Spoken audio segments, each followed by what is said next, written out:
नईम फ़िरोज़ गुजर, इतवार न्यूज़ फैसलाबाद। आपको खुशामदीद कहता हूँ। हमारा सिलसिला इंटरव्यू वकला साहबान से रहनुमाई और उनकी ज़ाती ज़िंदगी के बारे में, उनकी तालीमी कैरियर के हवाले से हम बातें करते हैं। आज हमारे दरमियान मौजूद हैं AI भुट्टा, यानी कि अली इमरान भुट्टा एडवोकेट। ये माशाल्लाह LLM हैं और MA इंटरनेशनल रिलेशंस में इन्होंने कर रखा है। DBA फैसलाबाद में इफ्तिखार लाल चंबल के अंदर वकालत करते हैं। इनसे जानने की कोशिश करेंगे कि वो लॉ की तरफ कैसे आए और उन्होंने इसको कैसा पाया। जी अली भाई, आपको खुशामदीद इतवार न्यूज़ फैसलाबाद की तरफ से। थैंक यू गुजर साहब। एक्चुअली जो है वो लॉ की तरफ आने का बचपन से ही जो है वो शौक़ था मुझे कि मैं जो है वो लॉयर बनूं। और उसके बाद जो आपने अभी करंट जो है सिनारियो उसमें देखा होगा कि आपको कम अज़ कम जो है वो अपने राइट्स के बारे में जो है वो ज़रूर अवेयरनेस होनी चाहिए। और इस सिलसिले में जो है वो मोस्ट ऑफ़ द टाइम हम लोग जो है वो लोगों की जो है वो खिदमत करने की कोशिश करते हैं जितनी हमसे हो सके।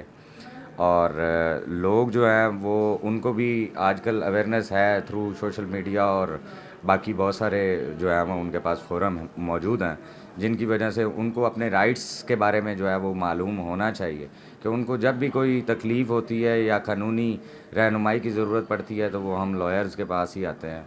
और इस प्रोफेशन में आके जो मैंने सीखा है, और क्योंकि आपको पता है गुजर साहब के बंदा सारी उम्र इस प्रोफेशन में सीखता ही रहता है, जो मैंने सीखा है कि ये प्रोफेशन जो है प्रोफेशन ऑफ नोबल्स है।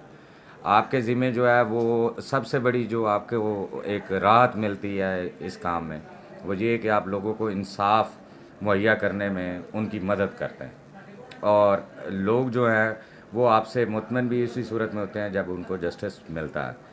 थोड़ा सा हमारा निज़ाम जो है वो थोड़ा सा डिफ़िकल्ट ज़रूर है, लेकिन एट द एंड जो है वो इंसाफ मिलता ज़रूर है, चाहे वो देर से मिले। तो मेरा आज तक का जो कैरियर है उसमें मैं बहुत खुश हूँ अपने इस कैरियर से। और कोशिश करता हूँ, अभी रिसेंटली मैंने LLM की डिग्री भी ली है और कोशिश कर रहा हूँ कि मैं आगे PhD भी करूँ। तो मैं इंजॉय कर रहा हूँ इसको, ये प्रोफेशन ऑफ लॉर्ड्स है तो इसको इंजॉय कर रहा हूँ। और मेरी जो है वो बाकी सारे जो मेरे सुनने वाले हैं उनसे यही गुजारिश है कि उनके साथ जब भी कभी कोई नाइंसाफ़ी हो तो वो कानून मौजूद है। किसी भी किस्म की कोई नाइंसाफ़ी हो तो कानून मौजूद है। तो कानून का दरवाज़ा जो है खटखटाने में लेट ना करें, क्योंकि जितना देर से आप आते हैं आपका राइट आपके हाथ से स्लिप कर जाता है, तो वो फिर मुश्किलात का सामना करना पड़ता है। आप ये कहना चाहते हैं कि कानून का रास्ता अपनाएं, कानून को अपने हाथ में लेने से गुरेज करें। जी बिल्कुल।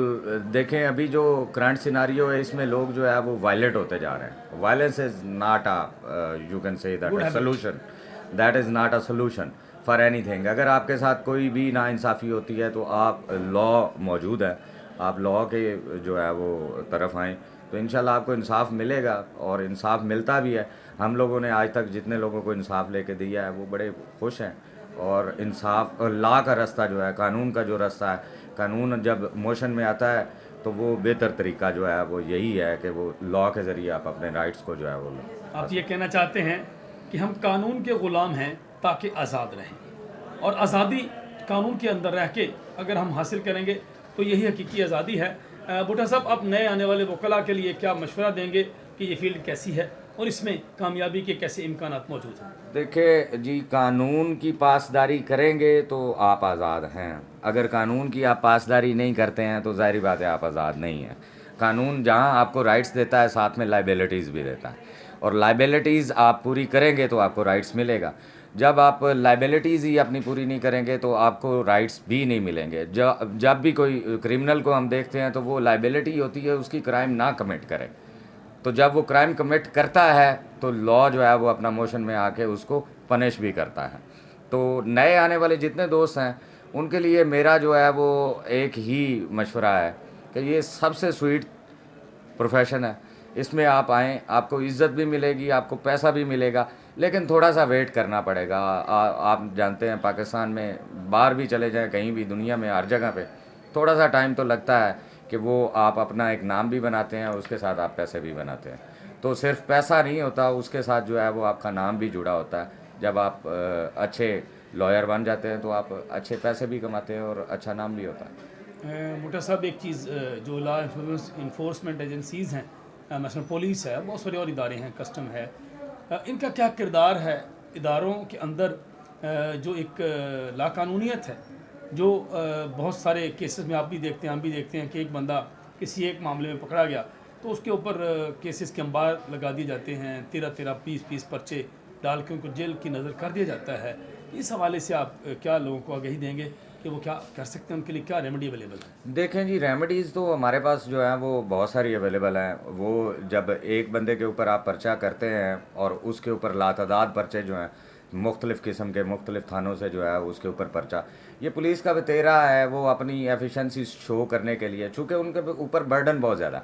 आप हमारा पुलिस का सिस्टम देखें तो पुलिस वाले जो हैं वो इन्वेस्टिगेट तो करते ही कोई नहीं है। उनके पास एक आईओ के पास लातादाद मुकदमे हैं, वो कैसे कर सकता है? ह्यूमन बीइंग है। हमारे पास जो है वो सिस्टम ऐसा नहीं है कि आप उसको एक वक्त में आपने उसके ऊपर 40-50 पर्चे रख दिए हैं और वो कहते हैं आप उसे वो इन्वेस्टिगेट करें, रिजल्ट भी दे। ऐसा पॉसिबल नहीं है। फिर अब जब आप उसके ऊपर प्रेशर बनाते हैं कि आपके पास जितने मुकदमे हैं आज तक आपने उनको जो है वो डिस्चार्ज नहीं किया या उनका चलान प्रोग्रेस नहीं कोई दी, तो वो फिर क्या करता है, यूं ही झूठे मुकदमे जो है वो बना के तो लेके आता है। लेकिन आप देखें हमारी कोर्टें जो हैं वो जब भी हम लोग जो है बेल के लिए जाते हैं तो मोस्ट ऑफ द केसेस जो हैं कोर्ट्स को भी पता होता है कि सारे के सारे उसके ऊपर डाले गए हैं अपनी एफिशिएंसी शो करने के लिए। एक मुकदमे में पकड़ा है और उसके ऊपर 50 कर दिए हैं या 30 कर दिए हैं। इस तरह की सूरत है मोटा साहब कि एक आम आदमी के ऊपर इस तरह झूठे मुकदमा दर्ज कर दिए गए तो लॉ क्या उसको रेमेडी देता है? और हाई अप्स को क्या वो जाके नॉक कर सकता है उनका डोर? यानी कि एक अपना एसपी कंप्लेंट्स हैं और सीपीयू है, आरपीयू फैसलाबाद है, कहाँ जाके वो अपनी सुनवाई करा सकते हैं? लोग जो हैं वो असल में डरते हैं पुलिस के खिलाफ कोई कार्रवाई करने से। हालांकि ये अभी रिसेंटली आपने देखा होगा कि मंडी बहादुर में एक एसपी साहब डीएसपी साहब जो हैं वो लॉयर्स को धमका रहे थे तो उनके ऊपर जो है वो पर्चा हो गया। उसके अलावा भी पुलिस ऑर्डर के तहत भी आप 155C का पर्चा करवा सकते हैं। आप जाएं उनके पास, आरपीओ के पास जाएं, इसने तफ्तीश अच्छी नहीं की, इसने मुझे नाकिस तफ्तीश में इसने मेरे ऊपर नाजायज़ इतने पर्चे डाल दिए। अगर वो निकलेंगे तो जाएंगे ना, गिल्टी क्या होगा? किसी के पास